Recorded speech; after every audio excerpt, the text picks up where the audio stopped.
من یتق اللہ یجعل لہ من امرہ یسرا، کہ ہم متقی کام میں آسانی پیدا کریں گے، متقی کام میں آسانی پیدا کریں گے۔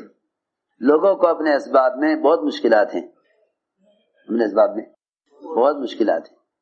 یہ مشکلات امتحان کے لیے تھیں کہ تم مشکلات کی وجہ سے سود کی طرف، جھوٹ کی طرف، حرام طریقوں کی طرف، یا قوانین حکومت کی سوچ کر اختیار کر لو کہ بھئی ہم اس کے علاوہ کیا کر سکتے ہیں۔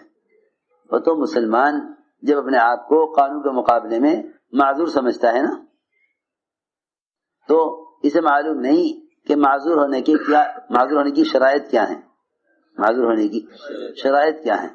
ایک آدمی وضو نہیں کر رہا ہے، وضو نہیں کر رہا، تو شریعت کہتی ہے کہ آپ وضو نہ کرنے کی پہلے شرائط دیکھیں، پہلے شرائط دیکھیں۔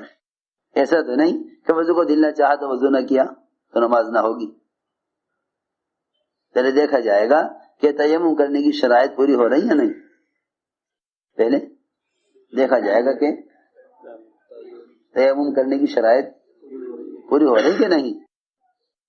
دیکھو میری بات توجہ سننی پڑے گی، یوں نہیں کہ یوں نہ مشکل ہو رہی تو یوں کر لو۔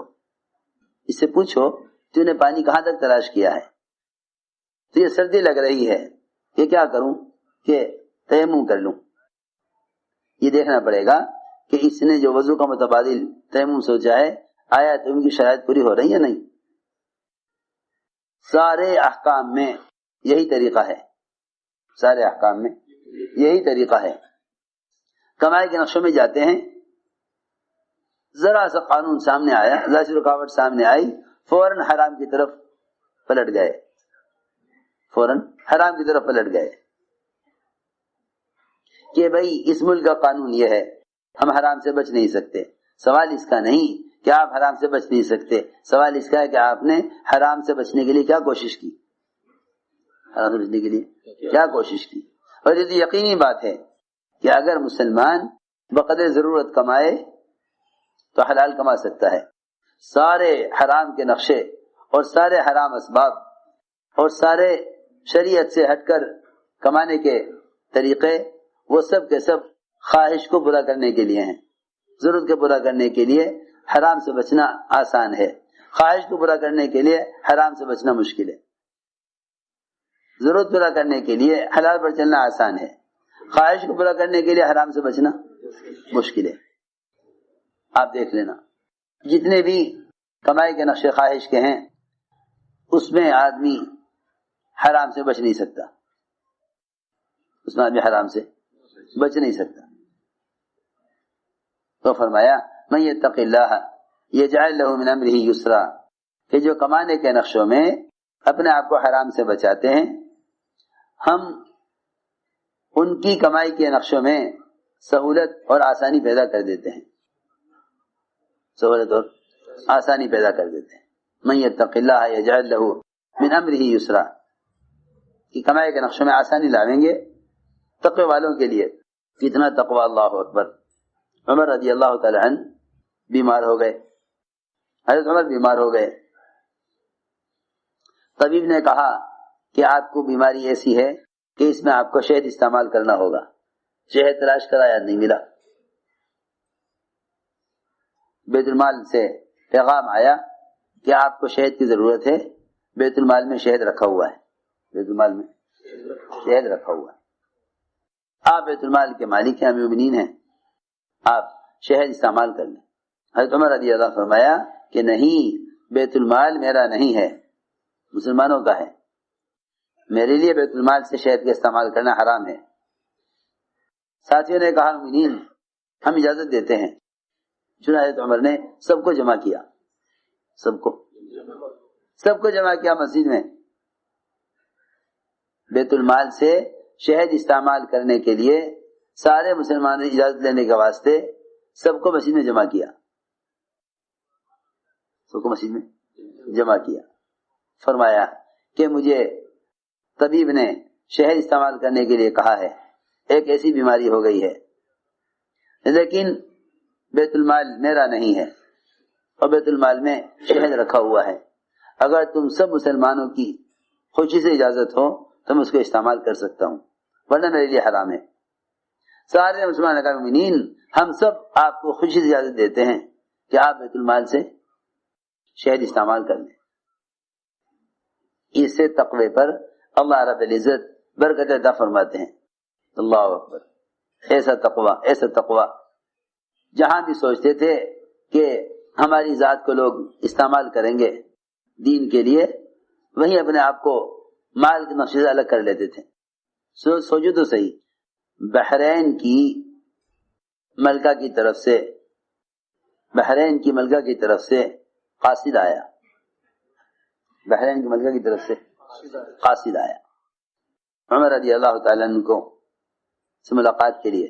حضرت عاتقہ حضرت عمر کی بیوی، خیال یہ ہوا کہ قاصد آیا ہے واپس جائے گا، ہم امیر المومنین کی بیوی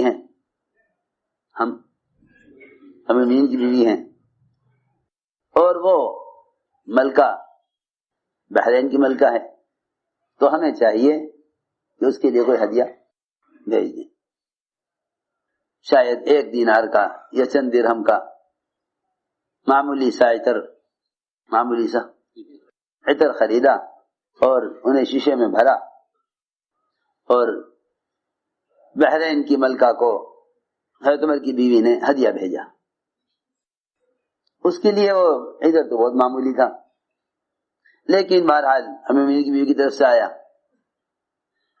تو بحرین کی ملکہ نے وہ عطر تو نکال لیا شیشوں میں سے، اور ان شیشوں کے اندر بڑے قیمتی موتی، بڑے قیمتی جواہرات جن کی بڑی قیمت بنتی تھی، وہ سارے شیشے میں بھر کر حضرت عمر کی بیوی کے لیے ہدیہ بھیجا۔ آپ نے ہمیں ہدیہ بھیجا، ہم بھی آپ کو ہدیہ بھیجیں گے۔ انہیں ہدیہ بھیجا چند درہم کا عطر خرید کر، معمولی بہت۔ وہاں سے ملکہ نے حضرت امیر المومنین کی بیوی کے لیے قیمتی جواہرات، قیمتی موتی، جب وہ قیمتی موتی جواہرات آئے وہ بستر پر الٹ کر، اس میں تو جواہرات سے قیمتی، ان کی چمک دمک تعجب سے دیکھ رہی تھی، پلٹ پلٹ کر حضرت عمر گھر میں داخل ہوئے، فرمایا یہ کیا ہے؟ انہوں نے کہا کہ میں نے بحرین کی ملکہ کو عطر بھیجا تھا ہدیے میں، اس نے مجھے ہدیہ بھیجا ہے۔ عمر رضی اللہ تعالی نے وہ سارے جواہرات بازار میں بکوائے اور بڑی زبردست اس کی قیمت بنی، بڑا مال، وہ سارے کے سارے بکوا کر سب کا سب مال بیت المال میں جمع کرا دیا۔ اپنے پاس سے اتنے درہم بیوی کو دیے جتنے کا عطر منگوایا گیا، کہ اگر تم نے اس کو عطر اللہ کے لیے دیا ہے تو تمہیں چاہیے کہ اس عطر کے بدلے میں جو جواہرات آئے ہیں وہ سب اللہ کے بندوں کے اور بیت المال میں داخل کر دیے جائیں۔ سیدھی بات ہے، جتنے کا عطر آیا تھا اتنے پیسے تو بیوی کو دے دیے اپنے پاس سے، اور جتنے جواہرات آئے تھے عطر کے بدلے میں وہ سب کے سب بیت المال میں جمع کرا دیے۔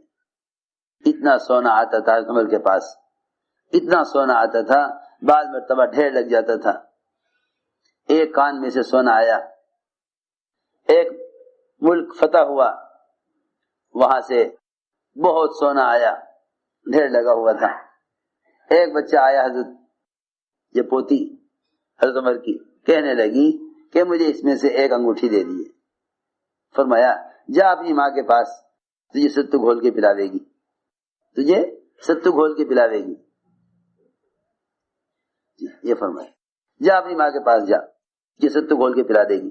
ایک بچہ آیا حضرت عمر کے سامنے، بہت کمزور، حضرت عمر نے دیکھ کے فرمایا کہ یہ اتنا کمزور لاغر، اتنی صحت خراب، کس کا بچہ ہے یہ؟ عبداللہ ابن عمر آئے دوڑتے ہوئے، کہنے لگا مومنین آپ ہی کا تو پوتا ہے یہ۔ اچھا یہ میرا پوتا ہے، اتنا کمزور کیوں ہے؟ بیٹے نے کہا بات یہ ہے کہ آپ جتنا مال آتا ہے دوسرے میں خرچ کر دیتے ہیں، سارا بیت المال میں جمع کرا دیتے ہیں، اپنے گھر والوں کی خیر خبر نہیں رکھتے، اس لیے بچے آپ کے کمزور ہیں۔ آپ کے بچے اس لیے کمزور ہیں کہ سارا مال جتنا آتا ہے آپ سارا مال خرچ کر دیتے ہیں دوسروں پر، اس لیے آگے بچے کمزور ہیں۔ حکمر نے فرمایا کہ عبداللہ اس دھوکے میں مت رہنا کہ باپ مومنین ہے، جو مال آئے گا تمہیں دے گا، جو مال آئے گا تمہیں دے گا، تمہیں چاہیے خود کما کر خرچ کرو، چاہیے کہ خود کما کر خرچ کرو۔ اچھا جی، حضرت نے فرمایا عبداللہ بن عمر سے کہ کرو تجارت جس طرح ساری دنیا تجارت کرتی ہے، اس دھوکے میں مت رہنا کہ باپ کے پاس پیسہ آئے گا ہمیں ملے گا، ہمارے پاس تو جو آتا ہے وہ مسلمانوں کا حق ہے۔ چنانچہ بیٹے کو خیال ہوا کہ بھئی اب کیا کرنا چاہیے، کوئی ایسا کام ہو کہ میں فارغ بھی رہوں دین کے کام کے لیے، اور کوئی تجارت بھی ہو جائے، فراغت بھی ہو تجارت بھی ہو۔ تو خیال یہ ہوا کہ آسان شکل یہ ہے کہ کمزور اونٹ خریدے جائیں اور کمزور اونٹوں کو خرید کر چراگاہ میں ڈال دیا جائے، جہاں چراگاہیں ہوتی ہیں بڑی بڑی وہاں چرتے رہیں گے، جب فربا ہو جائیں گے تو لا کے بازار میں بیچ دیں گے، کچھ اس سے نفع حاصل ہو جائے گا، اس سے اپنی ضرورت پوری کریں گے۔ اس خیال سے عبداللہ بن عمر نے کمزور گھٹیا کم قیمت کے اونٹ خریدے اور انہیں چراگاہ میں ڈالا، وہ چراگاہ میں چر کر خوب فربا ہو گئے، صحت مند